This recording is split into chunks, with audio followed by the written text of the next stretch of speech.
last ban, last game. Beloyski coming in to play this once more. Leo, thoughts? I love that there's a lot of just fine points for Onic PH. Like, they deal damage exactly where they want to. They can move as they want to, and they have huge range. RRQ, though, as we were talking, in that last phase of the draft, we did mention they needed range. They needed some magical damage. They kind of did good on one point of that, but they seem so all in. They seem so dive heavy. Okay, but right now, let's look at the speed of the draft, because I feel like this is not something that we talked about, but in my opinion, all right, I feel like they're speeding up the draft just because they don't want their head to be out of the game. While they're still having this kind of momentum, even when you're losing, you still have that momentum, you still have that build-up. I feel like they really want to get into the game as fast as possible so that their hands don't start getting cold. Their ideas, their reflexes, their instincts, they're still on point. And right now, let's go into the game. Potentially the last game between RRQ going up against Onic Philippines. And right now, we are looking at, I want to see personally, Beloyski on this Natalia pick. Yeah, and not just that, but Onic Philippines, they've actually drafted 4 magical damage heroes here. So it is going to be very easy for Uranus to itemize, especially early on with the Oracle perhaps just picked up instantly. Yep, but that is a difficult matchup given that it is an Esmeralda. So the shields are going to be eaten up quickly. Oh, look at this. Beloyski not letting Sin play. Same as game number 1, yes. Except instead of Selena, now is the Natalia having an Assassin Roamer, just making sure that Zin doesn't have a good time farming. And if Zin doesn't have a good time farming, he is more prone to mistakes.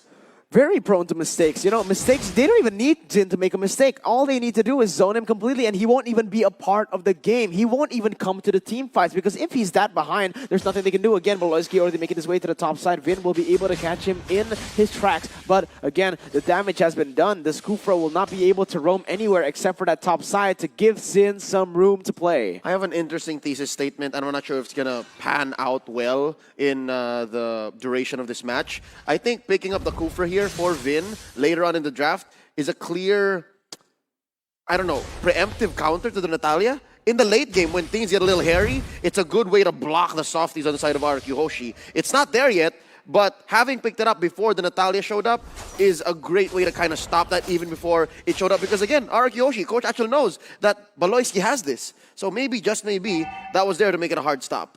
Absolutely, but look at this. RRQ has actually rotated. R7 is going to be caught in a bad situation. Beloyski coming in, point someone able to connect, but it is going to be instantly from R7 the dash to get away. Lancelot already hitting onto this turtle. The setup is there for the side of RRQ. Let's see if they commit onto it. Clay is going to be bursted down. Kyrie goes in for the entropy, is able to get some damage onto him, but it's going to be Clay going back in onto Beloyski. Vin now rotating and joining in. Beloyski has nowhere to go, and Albert picks up first blood. That is 1-0 to the Indonesian runners-up.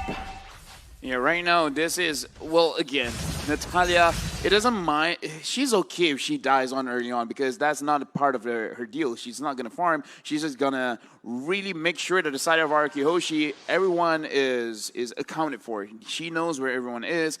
The way that Natalia plays, the way that Selena plays, kind of the same, except that in terms of mechanics, the things that they want to do. But right now, Beloyski seeing out Albert over there. On the side of Onic Philippines have a slight goal lead over here. But right now, no aggression coming in from either of these teams. Yeah, and actually Zin has been able to be relatively safe in that top side. Wasn't able to be bullied as hard as the Selena. So right now it's actually really good for RRQ as they have put onto the objectives, put their aggression onto the objectives. We'll be able to get it, but Marquis and Kyrie already rotating to the top side using the entropy and the Zaman Force to go as well. It is going to be trade a whole turret in the 3rd minute for the Turtle. Not just yet though, because Vin and Clay have made their way to the top side. The diversion doing work already. They shredded that turret. Yeah, that's the... Oh, wait a minute. Kyrie needs to be careful. Entropy is not available for him. He's going to be Zin jumping in. That's going to be the Charge able to connect onto him. That is going to be Clay. Still alive, but the impact picks him off. Beloyski will be able to pick up that kill as Vin comes back into Hatred. And now it is just a 1-for-1 on that top side. The jungler for the mid laner. 4 minutes in, Beloyski is going to continue his duty, his sworn duty, to make sure that Sin doesn't play. But one thing I may say, RRQ Hoshi, so far, that investment in the Kufra by Vin is paying off. Very much so, yeah. And this is the thing. RRQ, they've actually able to turn around the gold leads. And 98 to them, even though it's just a small little gold lead, they can snowball from this. Vin already going aggressively onto Beloyski. Clay looking for the play right now, as Beloyski will be able to get some help from Hatred. And in that top side, it is still a very fair match. Sin still able to clear the waves without losing. But look at that! RRQ jumps in, and that's the Marky called out. That is a diversion you want. That is a diversion you need. RRQ gets one off the board one more time. Is that the kind of wow you're looking for there, Leo? But right now, and engage onto R7. R7 should be fine over here, but right now, Arakiyoshi, they are, again, we were talking about it, Zin is actually doing fine. His lane, not so, but him as a player, Aldos as a hero, is doing quite okay. Oh, Clay is in the midst of it all. It's going to be the time for Bench coming in, and that's going to be Hatred jumping in, but look at the cancel! Clay survives with one, and Hatred will be able to get away, but Albert! He goes in for the killing spree under the Tier 2. A game late, wherein I asked for these amazing plays from Clay's Low Yi, but I'll take it now. And ladies and gentlemen, if y'all can't hear it, the RRQ boys are actually shouting. This is the RRQ that we know and love, and it took 3 games, but right now they're feeling it. Let's see that replay one more time. How did Clay set this up? Yeah, right now looking back at this replay, Ed Engage coming in from the side of Onyx, but again, Vin on his Kufra is making work, and this is why going up against the Louis is very, very dangerous, because we do have to remember every single time that she throws out a dispersion at first kill, she will get a shield every single time that it changes color when it connects to an enemy hero. So from the side of Arakiyoshi, 5 kills to 1. They are looking much better than game number 1, and this just shows how much 5 minutes means to a world-class team, because even though you're losing 2 games, but right now let's look at this play. Marky. Oh my god. We jumped the gun. We jumped the gun, man. That was really close, though, with Larky going for the re-engage all the way to 2 members. But he's going to be the one person down, as that's going to be the mega kill. Albert going for Marky. Zaman Force won't save you now, but maybe it will. Marky outplays Albert. And Beloyski, he's going to go to the backside, but Sin's going to be able to pick up a kill right now. Bicker's on, but Kyrie, he's right there. Sin has nowhere to go, and he's going to be picked up, and not for now. Right now, it is going to be Kyrie picking it up. 2 for 2 on the board. Beloyski jumping onto Clay, but it's going to be Vin coming in to save the day. Clay, will he be able to connect? Nope. Last second, 2 for 2. Right now in this game, RRQ, Hoshi, they're looking so much more harder. From the side of Onyx Philippines, they are playing from behind. However, in terms of scaling, they still have scaling. They have the Nathan as well as the Harif. But like you said, they're all magic damage. So from the side of Arakiyoshi, they can itemize this very, very well. And I'm looking at R7. I feel like he can be a nuisance after getting 2 items. After he has his Oracle, after he has his Radiant Armor, I feel like it should be no problem for him to scout out for everyone from the side of Onyx Philippines. And this first pick, Uranus, is working out just because, like we said, Arakiyoshi, they need to win the side lanes. As long as the side lanes are won, Onyx Philippines, you can't play the banana split, just be an apple. And it's at the point wherein it's less denying Onyx Philippines, it's just getting that blunt object that R7 needs to force through the timing, to be able to make sure that, again, the banana split doesn't happen. And so far, 2 games in a row, Onyx PH have shocked the system. Onyx PH have surprised all of us, and right now they're bearing down on a Zin. 4-man collapse onto Zin. He has nowhere to go, but that is 4 ultimates popped in for Onyx PH. RRQ will be able to look for objectives all the way on the other side of the map, taking the turtle and also getting a lot of pressure done onto the top side, but now Clay goes onto Dolarski with the help of Vin. Albert going in for the Phantom Execution, almost finding Beloyski, but he's still able to just rotate and juke him away, as Albert will just choose to go for the orange buff. Beloyski will roam free.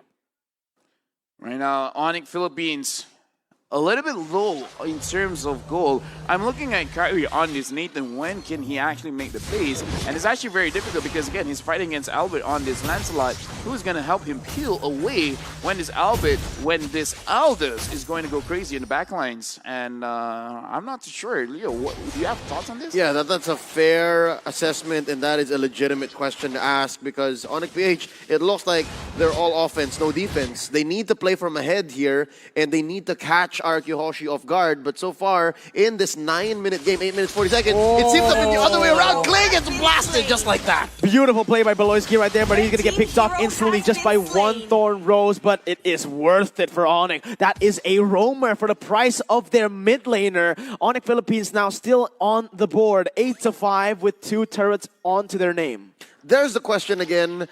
At some point, how can Baloyski keep continuing doing this? At some point, like the players on the side of RQ Hoshi, if say this does go the distance, maybe past 16, 17 minutes, then Natalia will just be literally walking ward. It's just vision. You can use silence, yes, but who are you there to burst? Clay?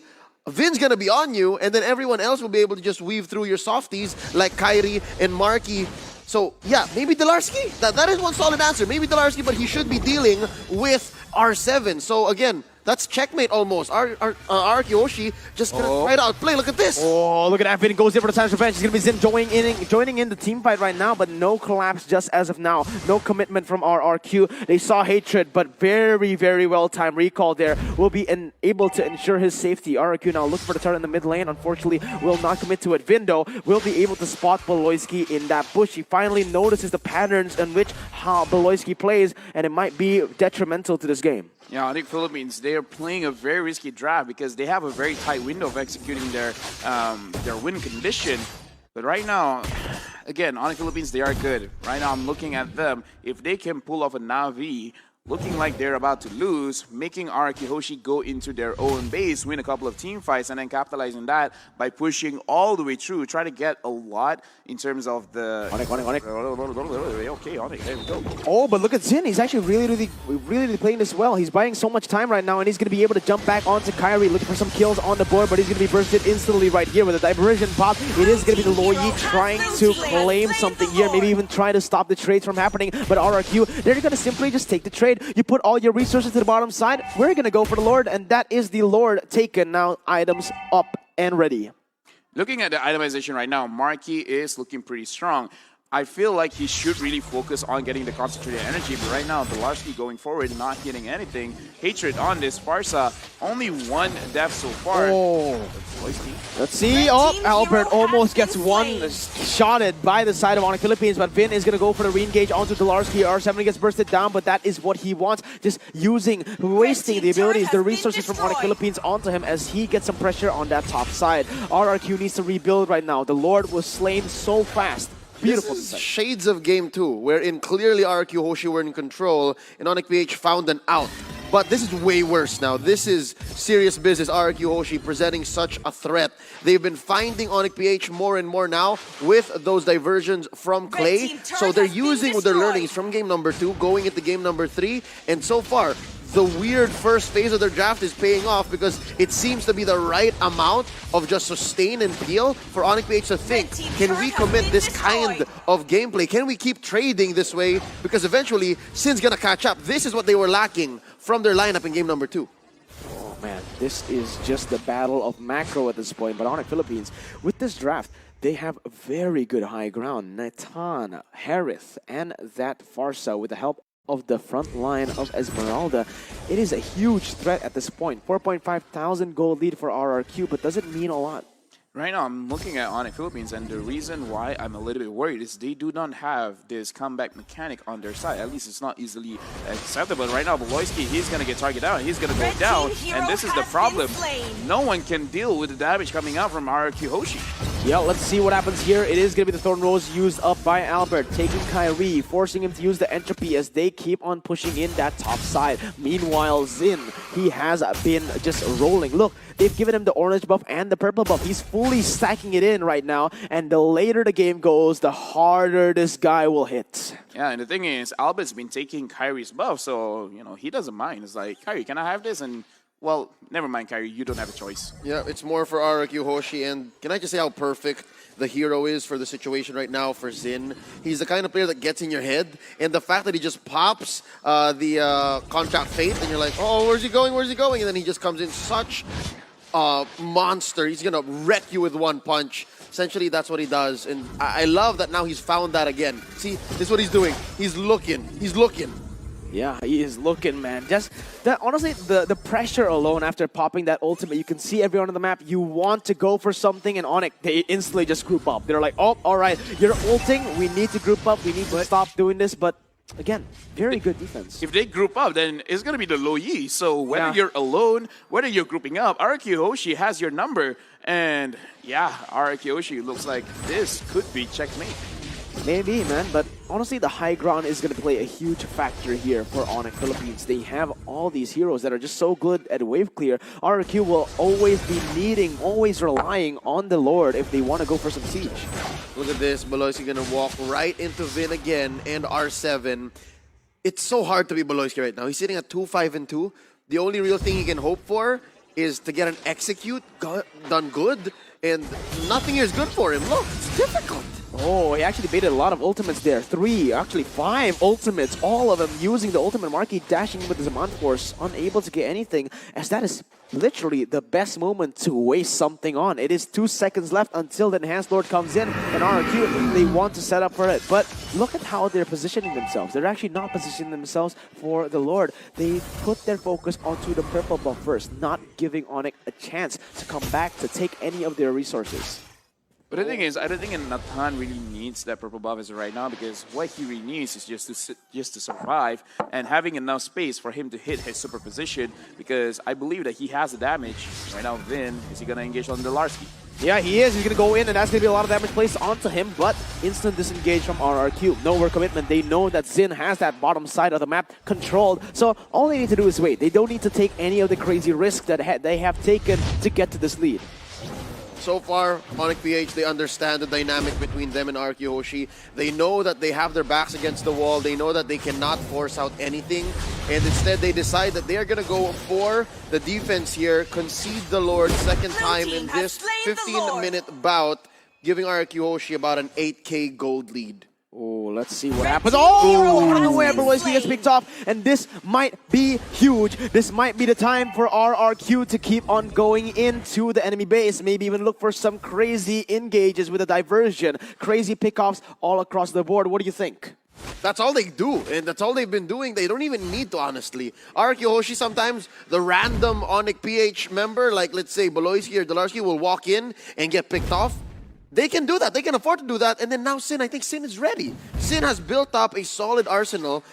Few stacks given from their side of the map, and look at this, they're already going for the siege, 2 lanes. Let's see whether the siege can pay off. It is already them using a lot of their abilities from the side of Onyx Philippines. Let's see if they can make it work. R7 taking a whole lot of damage in the bottom side. Vin going to be able to get the catch onto Delarski as he goes in for a re-engage. But look at Clay, he gets 2 members off the board. RRQ still able to defend right now, still able to go back away. But Marky, he does just so much damage on the Zaman Force, jumping back and forth, dealing some damage. But yes, RRQ choose to back away. They got the 2 inhibitors, don't want to go for anything crazy. But look at the fight! What's happening right now? The fight happening all the way. Baloyski gets the pickoff, but we didn't see it. And R7 gets taken down as well. Onyx Philippines now on the push.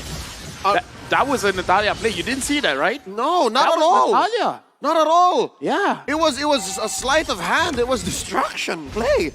Yeah, right now, Onyx Philippines looks like this is their win condition. They're doing the Na'Vi. They're making Araki Hoshi come into their base. And we talked about it from the side of RQ. They don't have a lot of range. So when they have to commit, they have to use their own bodies as tools to dish out the damage. Oh, wait a minute. Vin goes in very aggressively. Only himself right now. As Kyrie goes in for the entropy, dealing a lot of damage onto him. But he's still so tanky. He can take a lot of damage, but not for long. The longer this goes, it is going to be much easier to get him down. Killing Spree picked up, but Albert gets a pick off onto Baloyski on the other side. So at least they are trading something, and there is no neutral objective for Onyx Philippines, but it is slowly but surely them coming back in this game. This is what's so scary when these teams get any kind of advantage. Just 1 kill, just 1 turret, just one anything. They will transfer into something big. Right now, Onyx Philippines, instead of staying in their own base, they can actually go out. They can roam. They can start looking into the jungle. And it is coming out from that Baloyski play. Baloyski right now already got the Blade of Despair. So if any from the side of Araki Hoshi is alone, maybe except for the side of R7 or Zin, they can actually kill them. That's not so bad, actually. Beloysi's eating okay in this game, despite being at 4, 7, and 2. So yeah, I may have to take my words back because there is something Beloysi can do. He can clean up what Onyx PH puts down. Yeah, oh, Dolarski goes in very aggressively, and this might be the damage coming in. Vin able to go back to the backside. Oh, no! Tyrant's Revenge is not going to be able to connect onto anyone. A major mistake on that side, and that is Onyx Philippines still able to breathe. That could have been so good if he got Hatred and Dolarski. They're still going. To be fair, it was 2 misses, 2 cancels, if I may, because Hatred had to call off the feathered airstrike almost immediately as well, as soon as he saw Vin. No, honestly, that was good news, bad news. Good Yep. news, Vin. I stopped the ult. Okay, what's the bad news? Nothing. Nothing. Yeah, like, we didn't see that. We didn't see that. We didn't see that. We didn't see that at all. That was the Natalia update. We didn't see that. It was a different part of the map. Yeah, but honestly, those risky plays, that is what is going to get them the win. Because if they don't do that, you know, if you don't take the risks, right? The thing is, he tried to predict where the Pharsa was going to go because Pharsa had Flicker. He expected Pharsa to flicker backwards, and then he flickered as well. But again, it's going to be Beloyski targeted right now. Zin goes in, and that's going to be Clay picking up the kill. Most probably as Beloyski tries his best to run away, finally gets the kill, and RRQ gets the 1-0 once more in the 19th minute of the game. About to be the 20th.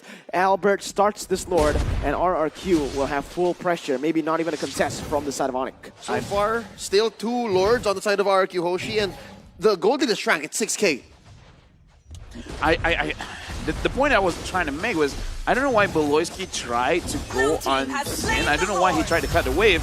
Right now, looking at the engagement coming in from the side of Arkeoshi. Yeah, look at that. Diversion is able to bring them all the way to the backside. Marky is going to be able to go there, but Clay is going to be able to use the winner's truncheon. Well timed by Marky to be able to get the kill, but it is going to be RRQ on the all-out back away. An Onyx fight, It happens again, and that is RRQ unable to use that enhanced Lord to get more on the board. Too greedy. Again, another case of good news, bad news. Good news, it's the perfect diversion. We caught him. They're in this bush. The bad news is, yeah, Kyrie's right outside and he's just blasting us. This is a situation where you look like you're going to win, but you have to remember, for the side of Onyx, they have a lot of damage, even though, again, they don't have a lot of winning crowd controls. But if you don't catch them, then that's going to be a problem. And again, I have to emphasize, Arkeoshi, they're using their own body. But right now, let's look at the views. We hit 3 million big viewers. Let's go. So close to beating the M2 record. Tell 79,000 of your friends. Just do it.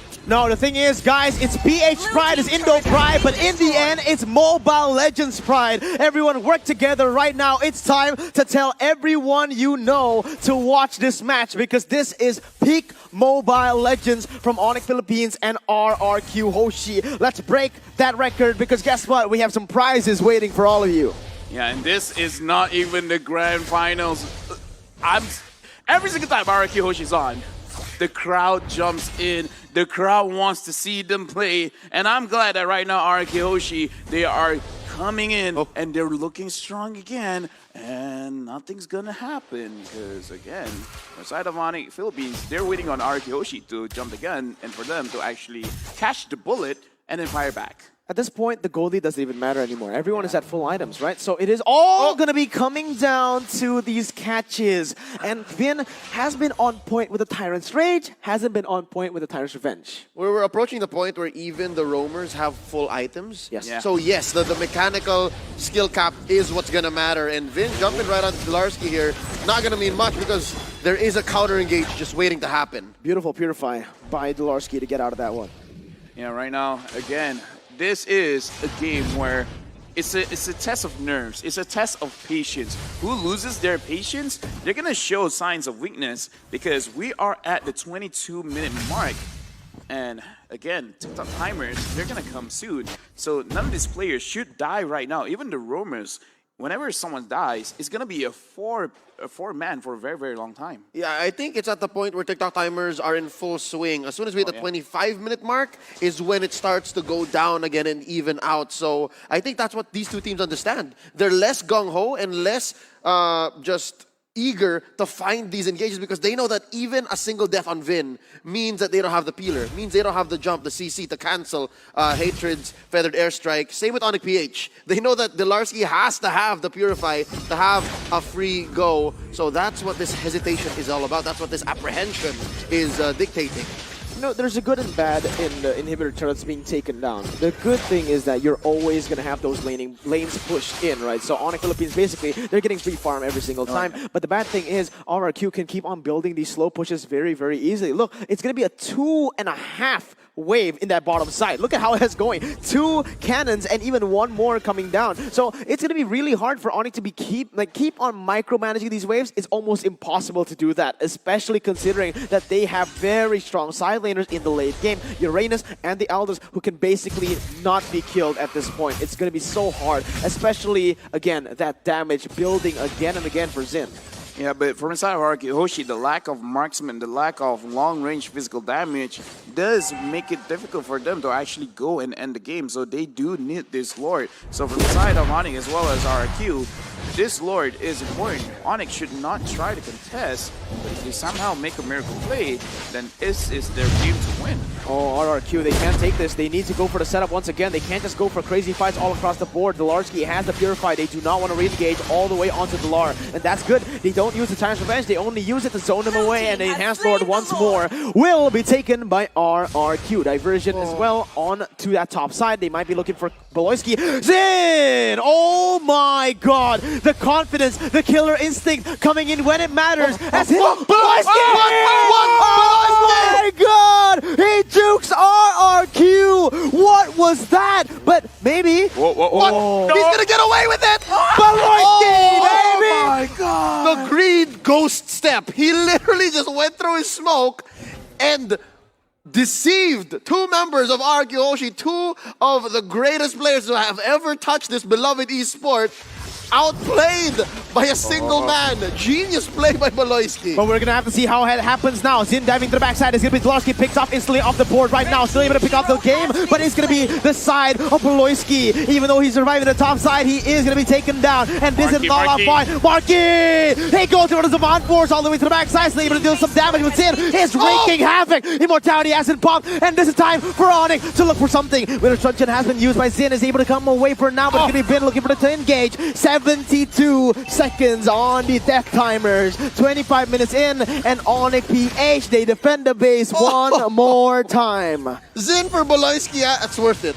Yeah, but right now, look at the timers. Beloyski, 37 seconds. Xin, 55. It's a good thing for the side of RRQ Hoshi that not a lot of members died. Xin died, that's unfortunate. But if 3 of them is a way that Onyx could end this game. And right now, big viewers again. We did it! We broke the M2 record in day 5 of the playoffs. Ladies and gentlemen, 3,107,000 is our peak viewers at this moment. 3,700 as well. Gold lead for RRQ as the game continues. I'm speechless, but let's go. Right now, this game is hot. Again, this is not even the finals, but the fans have spoken. They like what they see, and we want to see more. But in order for that to happen, RRQ Hoshi, they need to find cracks in the side of Onyx Philippines. They have to find ways to actually end the game. But right now, 26 minutes in, it's looking very difficult. They need the Lord, but what else do they need? They need to make sure that the vision play from RRQ Hoshi is somehow sidestepped. Again, just how Beloyski did about 2 or 3 minutes ago. They need to find a way to deceive RRQ Hoshi because RRQ Hoshi has complete information. He goes over the Time's Revenge, able to connect onto that, but it's going to be Clay picks off on the board. Xin now dealing some damage on the backside. It's going to be Hatred popping the Winner's Truncheon, but it's going to be Xin picking up the kill. Immortality once more. The peel is perfect. What was that? Hatred, are you kidding me? RRQ, they're on the back foot. They've lost the 2 core members that make this team, and Onyx PH slowly but surely climbing back into the game. I get it though. The 3.1 million people and counting are experiencing now. They are witness to a brand new level and kind of MLBB because just exactly what happened there.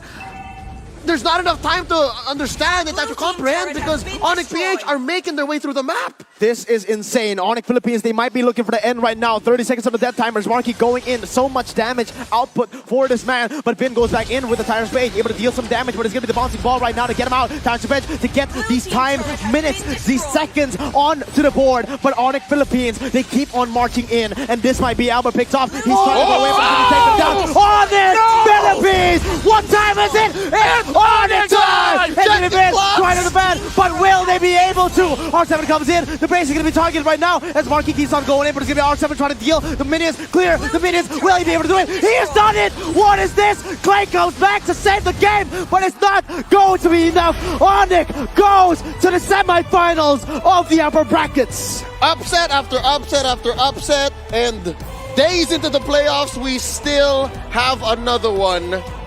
An unexpected sweep from the runner-up from the Philippines. Check your clocks, because it's Onyx time. Holy moly, it is Onyx time, baby. Philippines today have showed up. They're like, hey, remember what happened in M2? Yeah, right now in M3, both Filipino teams won 3-0. I did not look at today's schedule and expect that we're going to have a clean sweep. But I guess this is M3. Maybe anything can happen. Everyone watching, prepare to be wrong, because you cannot predict anything that's going to happen. And right now, 3-0, RRQ, the Kings, have fallen to the low bracket. 6-0. Imagine being a Filipino right now. 6-0, you guys. I don't have to imagine. You don't have to imagine. You are a Filipino, Leo. But I have to hold my tongue here. Honestly, that last game was the most difficult I've seen Onyx come from. The face of these players right now, Kyrie embracing Coach Yeb. Baloyski, he has a promise. He came out here, flew out with his brothers, telling him we're going to get the next big one. We missed out on MPL Philippines Season 8. They're one step closer. One step closer. Oh my God, the last Indonesian hope brought down to the lower brackets. What's going on? I'm speechless. I'm speechless. In fact, looking at the players, they're speechless. But I feel like from the side of the analysts, they have a lot to say. They have a lot to say, Marco. What is a king to a god? Let's pace it back to the analysts. Leo, let's go on to Wolf and Gideon. Let us. Woo! That was one Oh, boy. hell of a game. And by the way, this is even grand finals. This is just the upper bracket game, by the way. Round 2 of the upper bracket. We're still Oh. up. And by the way, just big shout outs to all of the people who made this possible. 3.8 million. go! We've broken it. A new record for the World Championship. And we just witnessed the biggest comeback in M3. It might even be in the history of Mobile Legends, That's right? crazy. That's crazy. But while we still have your attention, we're going to break it down for you. Let's begin things off with the draft here because so far, RRQ, they had a good early game despite the way that they were deciding to play. Yep. Most importantly, Clay was feeling himself. Sin was feeling it too.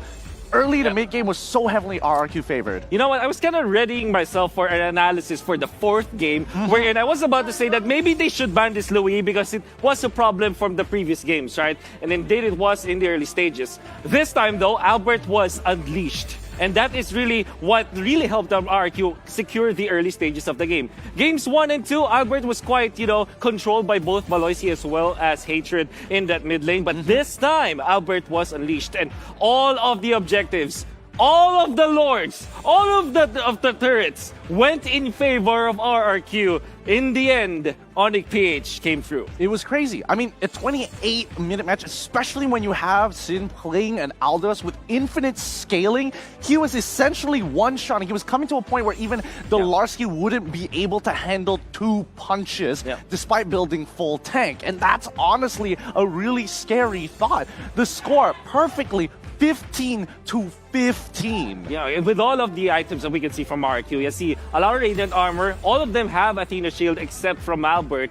and obviously Clay, because they are the backliners and they don't really necessarily want to get hit. But Onyx Philippines, in fact, with this Nathan as well as this Harith combination, and Esmeralda and Farsa, you're always afraid, okay, this is entirely magic. This is the Onyx magic kind of play.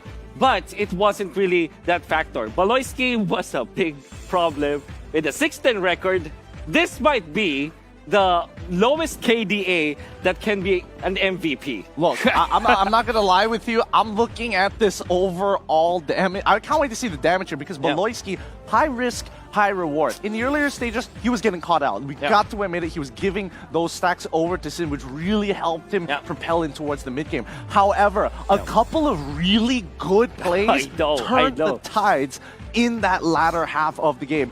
Clay getting one shot right at the most critical moment. That is brutal. There were so many one-shots in here. I mean, we saw like a half HP Natalia get one-shot by Aldos. That's crazy. Erased from the map, and Sin dealt. Wow, okay. When